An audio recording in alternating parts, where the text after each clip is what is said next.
bonsoir à tous. Le Monde aujourd'hui, ravi de vous retrouver pour cette nouvelle édition de votre journal. On commence tout de suite par les titres. Anthony Blinken est en Afrique. Le chef de la diplomatie américaine a entamé sa tournée sur le continent par l'Afrique du Sud, où il a énoncé la stratégie de l'administration Biden pour l'Afrique subsaharienne. Il est attendu demain en RDC et nous verrons dans ce journal quelles sont les attentes des Congolais. Un dialogue inclusif s'ouvrira le 20 août prochain à N'Djamena au Tchad. Un accord dans ce sens a été signé à Doha entre la junte au pouvoir et des factions rebelles.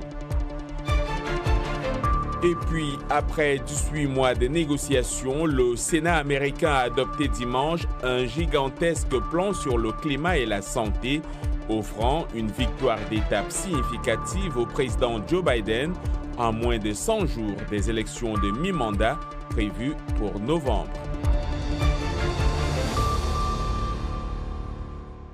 Voilà pour les titres. Ouvrons donc par le Tchad où le chef du Conseil militaire de transition, Mahamad Idriss Déby Itno, et une quarantaine de factions rebelles ont signé au Qatar un accord sur l'ouverture d'un dialogue national inclusif le 20 août en N'Djamena. Mais deux des principaux groupes rebelles ont refusé de parapher le texte. Le point avec Danit Talani. L'arrangement prévoit un cessez-le-feu général entre les autorités et les groupes signataires. Le Conseil militaire de transition s'engage à assurer la sécurité des membres des groupes rebelles qui vont participer au dialogue national. Nous avons pris des engagements de part et d'autre de déclarer un cessez-le-feu, de mettre un terme à toutes les hostilités et de donner toutes les garanties sécuritaires à tous ceux qui ont signé de venir participer en toute liberté au dialogue national inclusif prévu le 20 août prochain. Quelques 42 sur les 47 groupes représentés à Doha ont signé l'accord et s'engagent à participer au dialogue national. Le FACT, un des principaux groupes rebelles, a décidé de ne pas signer l'accord, affirmant que ce rejet est concomitant à la non-prise en compte de leurs revendications comme la libération des prisonniers. Le FACT affirme qu'il reste disponible au dialogue. Le CCMCR, un autre groupe rebelle, n'a pas signé l'accord, soutenant que les principes pour lesquels ils se battent ne leur permettent pas de faire partie d'un dialogue dont ils ne connaissent pas les objectifs. Le gouvernement tchadien s'est dit déçu par ces refus. Le ministre tchadien de la communication et porte-parole du gouvernement, Abderrahmane Koulamala, affirme que la porte reste ouverte pour les groupes qui n'ont pas signé l'accord. Le président de la Commission de l'Union africaine, le Tchadien Moussa Faki Mahamat, a vanté ces discussions pour transcender des divisions devenues anachroniques. Que signifie 5 mois? S'ils permettent de taire les armes dans un pays où elles ont avec fracas et pendant longtemps parlé. Le plus important, ce sont les résultats auxquels vous êtes parvenus et qui, tous les Tchadiens l'espèrent, contribueront à la réalisation de leur ardent désir de paix, de justice et de bien-être. Les rebelles ont demandé au chef de la junte, Mahamad Idriss Déby Itno, de déclarer qu'il ne va pas se présenter aux prochaines élections. La junte militaire répond que cela peut être discuté pendant le dialogue national. Mais l'engagement signé ce lundi au Qatar n'inclut aucune interdiction pour que le fils de l'ancien président Idriss Déby ne se présente pas aux futures élections. Washington veut un véritable partenariat avec l'Afrique, a déclaré ce lundi à Pretoria le chef de la diplomatie américaine Anthony Blinken. Il s'est défendu de vouloir surpasser ou contrer l'influence de Pékin et Moscou sur le continent africain. L'Afrique du Sud est la première étape d'une tournée africaine. Il se rendra ensuite à Kinshasa et Kigali. Dans un discours à l'université de Pretoria, Anthony Blinken a développé sa vision pour le continent. Hier, il a visité le musée et mémorial Hector Peterson à Soweto, où habitait autrefois Nelson Mandela. Après l'Afrique du Sud, donc, Anthony Blinken est attendu à Kinshasa, dans l'est de la République démocratique du Congo, une région secouée par des guerres à répétition et où les populations attendent beaucoup de cette visite. On fait le point avec Zanem Neti Zaidi, notre correspondant à Goma. Le secrétaire d'État américain Anthony Blinken sera à Kinshasa le 10 août. Mais à 2000 km de la capitale congolaise, la tension est vive entre la RDC et le Rwanda, accusés de soutenir le rebelle du M23. Pour la société civile du Nord Kivu, la visite d'Anthony Blinken est une occasion pour la RDC de solliciter le soutien des États-Unis pour mettre fin aux tensions actuelles.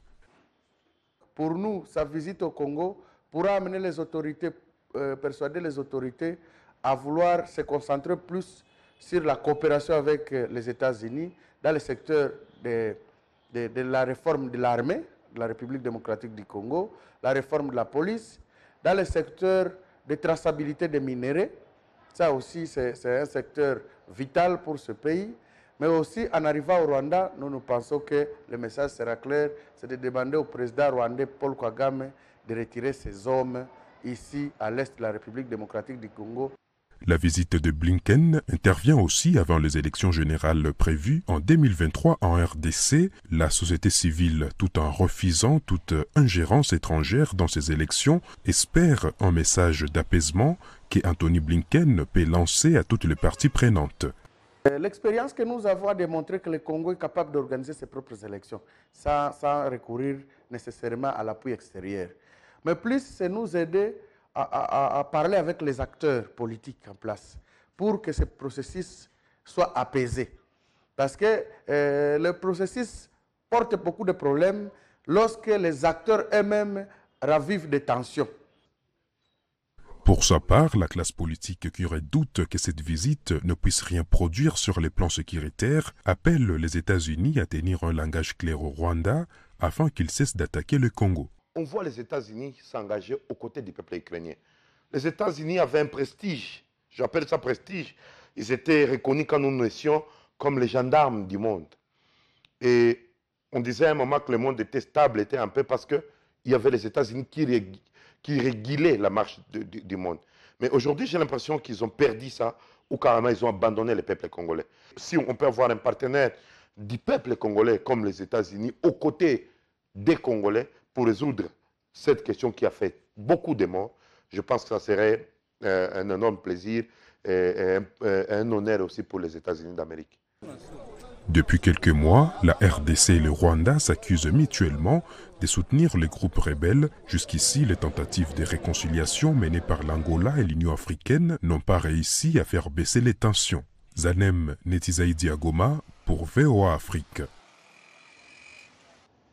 Au Mali, au moins 4 soldats, 2 civils et 5 assaillants ont été tués dimanche lors d'une attaque à Tessit, où se trouve un camp militaire dans la zone dite des 3 frontières.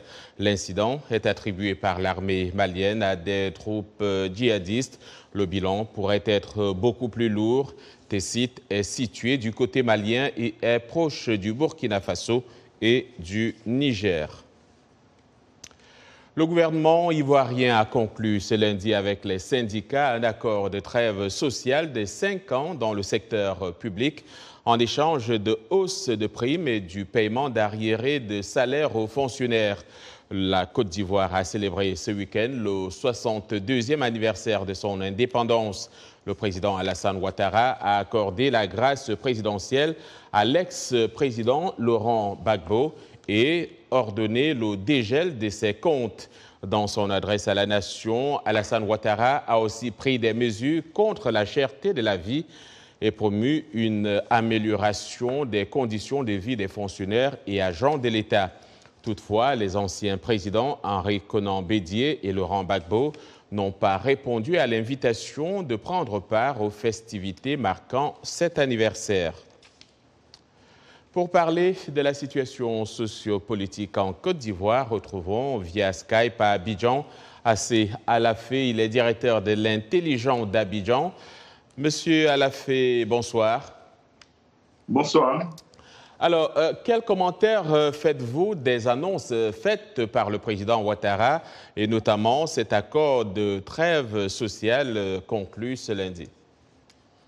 Oui, comme vous avez dit, l'accord de trêve sociale a été conclu aujourd'hui. C'est une bonne chose qui était attendue par les fonctionnaires.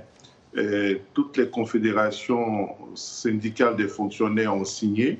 En principe, on devrait avoir une trêve sociale effectivement pendant 5 ans. Pendant ce temps, les discussions se poursuivront et il faut espérer que cette trêve sociale sera mise à profit pour renforcer les performances économiques et aussi pour garantir une stabilité au niveau politique. Alors, Henri Konan Bédié et Laurent Gbagbo n'ont pas répondu à l'invitation de M. Ouattara de prendre part aux cérémonies relatives à la fête de l'indépendance. Qu'est-ce que cela signifie et quel avenir pour l'apaisement politique prôné par le président ivoirien?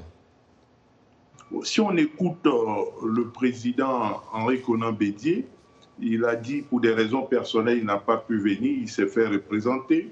Au niveau du parti du président Laurent Gbagbo, il n'y a pas encore eu d'explication publique. Il n'y a pas de menace sur la décrispation, il n'y a pas de danger, de mon point de vue, sur la situation sociopolitique. La décrispation qui a commencé, l'apaisement qui a commencé va se poursuivre et ce n'est pas parce qu'ils ne sont pas venus qu'il y aura de nouvelles tensions, que les relations vont encore se crisper.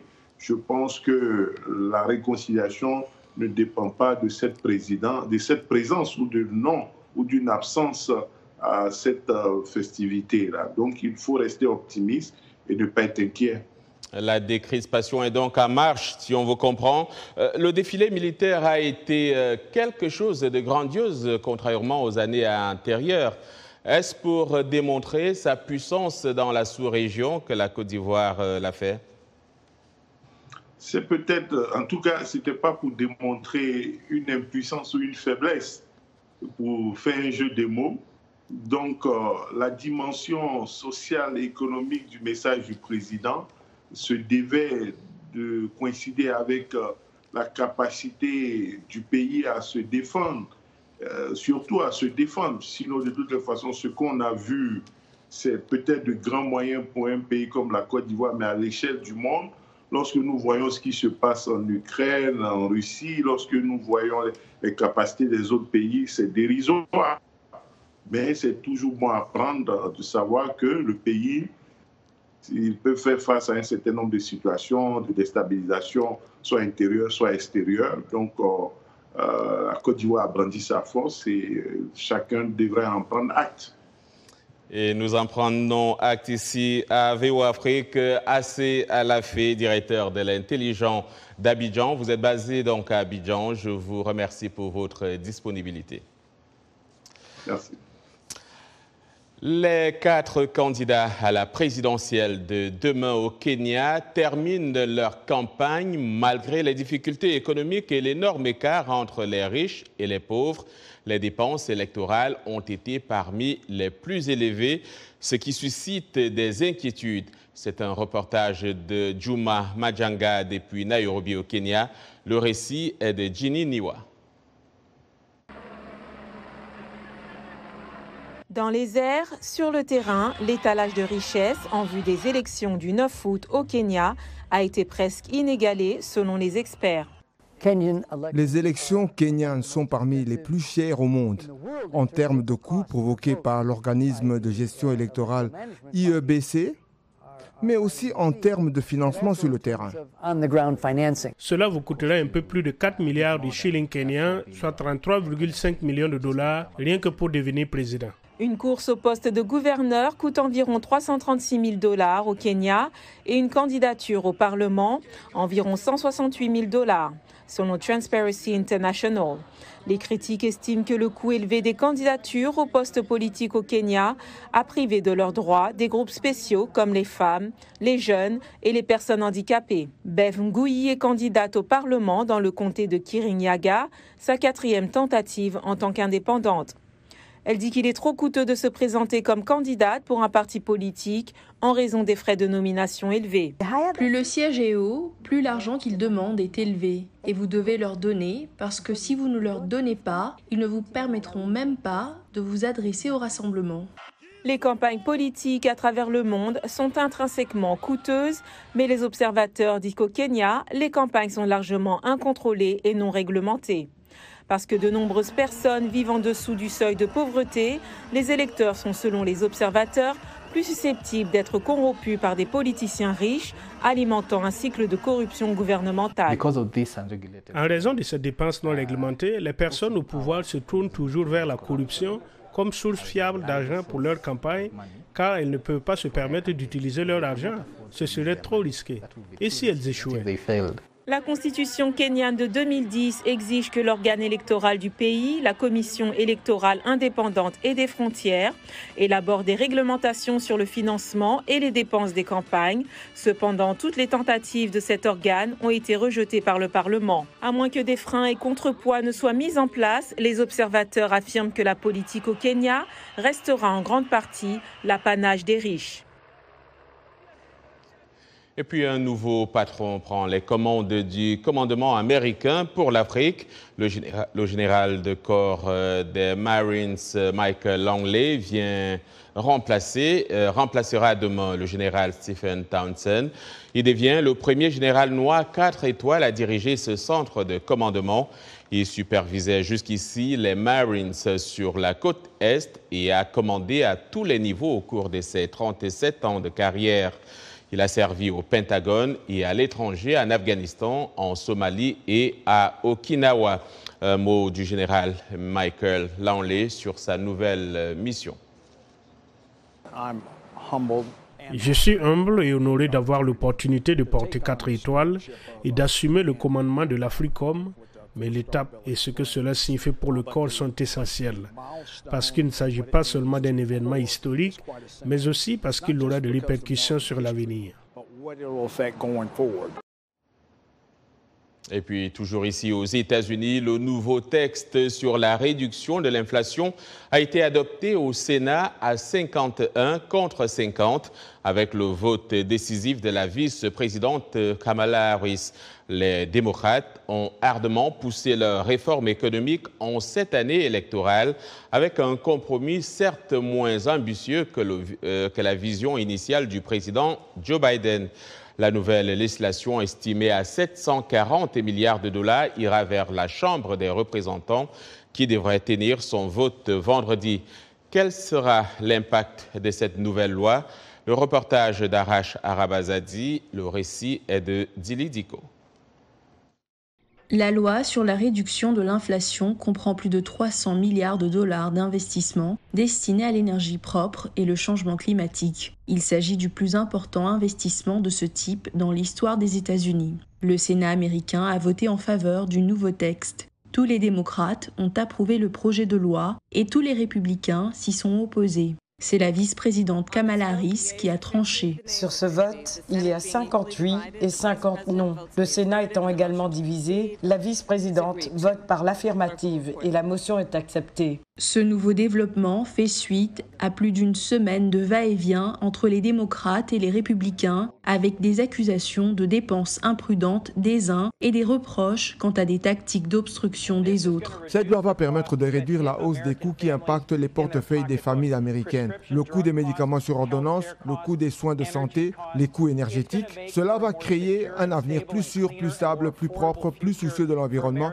et plus abordable pour les familles américaines. Et bien que nous ne voyons peut-être pas d'énormes impacts sur l'inflation au cours de la première ou de la deuxième année, les secrétaires au Trésor qui ont servi à la fois les administrations démocrates et républicaines soutiennent ce projet de loi.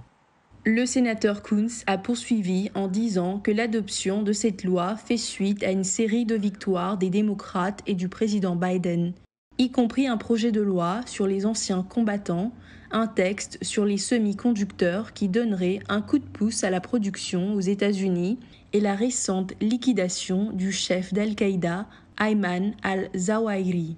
Les démocrates du Sénat disent qu'ils financeraient la loi sur la réduction de l'inflation par le biais d'augmentation de l'impôt pour les entreprises, une décision que les républicains qualifient d'erreur. Ce que vous allez voir, ce sont des familles américaines lambda qui vont réellement ressentir l'impact de ce qui se passe chaque fois que vous ajoutez de nouvelles taxes sur notre économie.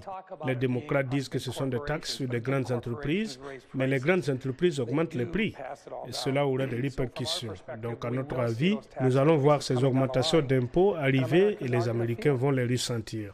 Le sénateur Rounds a ajouté que ce n'était pas le bon moment pour expérimenter dans le domaine de la lutte contre le changement climatique. Tous ces récents développements font suite à un rapport sur l'emploi qui a dépassé les attentes. Les employeurs américains ont créé 528 000 postes le mois dernier, rétablissant ainsi la main-d'œuvre aux chiffres d'avant la pandémie, avec l'un des taux de chômage les plus bas depuis un demi-siècle. Autre sujet d'actualité, au 4e jour des pourparlers de Vienne sur le nucléaire iranien, l'Union européenne a soumis un texte final, a annoncé lundi un responsable européen. Après un blocage de plusieurs mois, les diplomates de l'ensemble des parties, à savoir Iran, Russie, Chine, France, Royaume-Uni et Allemagne, sont revenus à Vienne jeudi afin de sauver cet accord signé en 2015 pour garantir le caractère civil du programme nucléaire iranien. L'objectif des pourparlers auxquels les États-Unis participent de manière indirecte est de remettre le processus sur les rails. L'unique centrale électrique de la bande de Gaza a redémarré ce lundi après la livraison de carburant depuis Israël. La centrale avait fermé samedi faute de diesel livré par Israël qui avait fermé les points de passage avec l'enclave palestinienne. Rouvert donc en matinée à la suite d'une trêve. La trêve précaire, entrée en vigueur dimanche soir entre le groupe armé palestinien Djihad islamique et Israël, était apparemment respectée lundi matin après 3 jours d'hostilité qui ont coûté la vie à 44 Palestiniens dans des frappes israéliennes sur la bande de Gaza. Vous regardez Le Monde aujourd'hui en direct de Washington DC sur VOA Afrique. N'allez nulle part ailleurs, l'information vous revient dans un instant.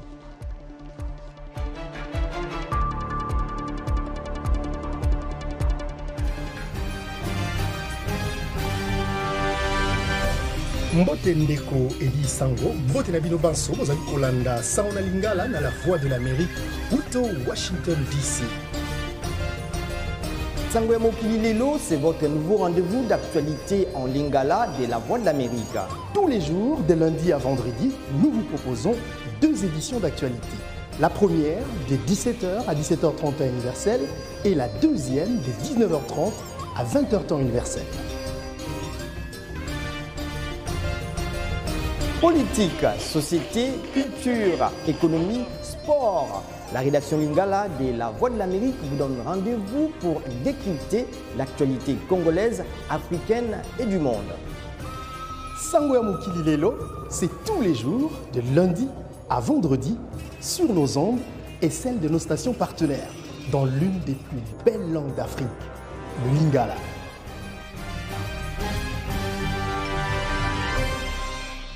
Vous suivez Le Monde aujourd'hui, un programme de VOA Afrique. Merci de nous rejoindre pour cette seconde partie. Nous émettons en direct de Washington, D.C. Au Zimbabwe, l'Union européenne a lancé l'année dernière un projet pour soutenir les petits agriculteurs. Les femmes de Domboshava, une petite ville située à 40 km au nord d'Harare, ont ainsi reçu des tricycles motorisés à énergie solaire pour mener des activités génératrices de revenus. Les détails avec Thierry Kaoré. Danaï Vokora est une agricultrice de Domboshava, mais sa volaille ne lui rapporte pas beaucoup. Une grande partie de ce qu'elle gagnait de son élevage servait à payer le taxi collectif pour écouler ses produits. Aujourd'hui, c'est avec une fierté qu'elle conduit ce tricycle neuf pour se rendre au marché du village. Ce projet a été très utile parce qu'en regardant avant, je dépensais 12 $ américains en frais de transport et maintenant, je dépense entre 2 et 2,5 $ américains.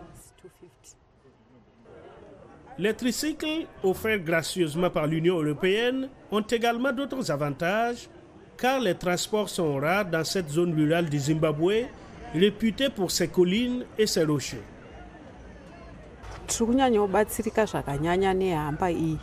Le tricycle nous est très utile car nous l'utilisons pour transporter les enfants à l'hôpital lorsqu'ils sont malades. Et là où nous avions l'habitude de porter des charges sur nos têtes avant, le tricycle a allégé ce fardeau. Nous l'utilisons même pour aller à l'église et pratiquer nos cultes. Assemblés à Harare par l'entreprise Mobility for Africa, ces 3 roues tout-terrain existent depuis 3 ans au Zimbabwe. Les conducteurs peuvent échanger leur batterie au lithium contre une entièrement chargée et faire réparer gratuitement les tricycles. L'idée n'est pas seulement de soutenir cette zone périurbaine, mais aussi d'aller dans des zones rurales plus profondes où les distances sont plus longues et où de nombreuses agricultrices sont responsables de différentes tâches ménagères et de différentes activités qui apportent des revenus à leur foyer.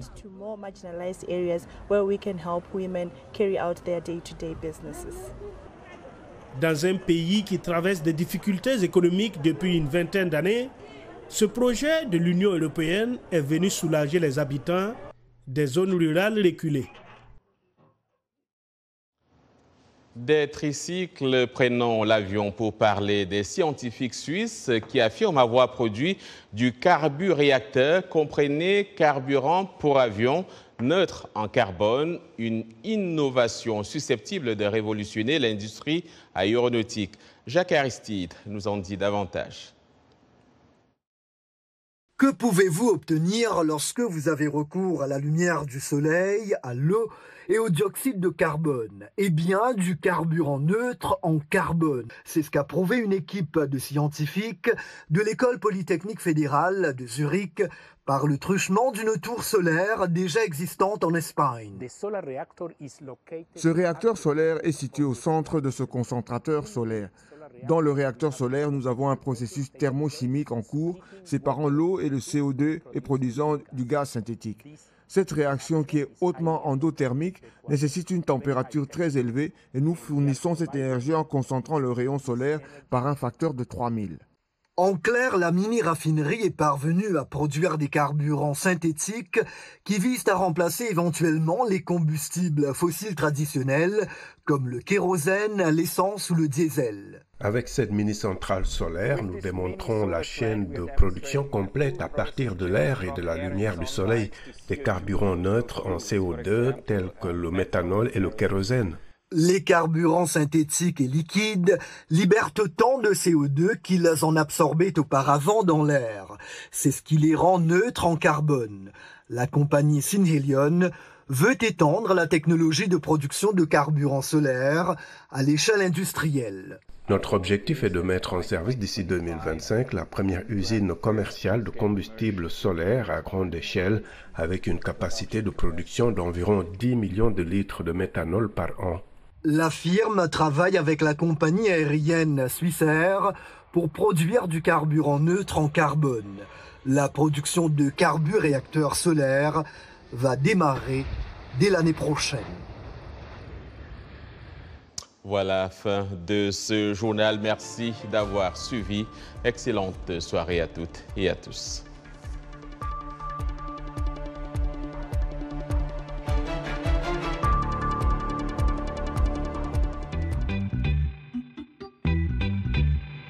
Salut Jenny. Salut Roger. Dans Vous et Nous, on parle de sujets qui vous parlent. Dans Vous et Nous, Africains et Américains se racontent et se rencontrent.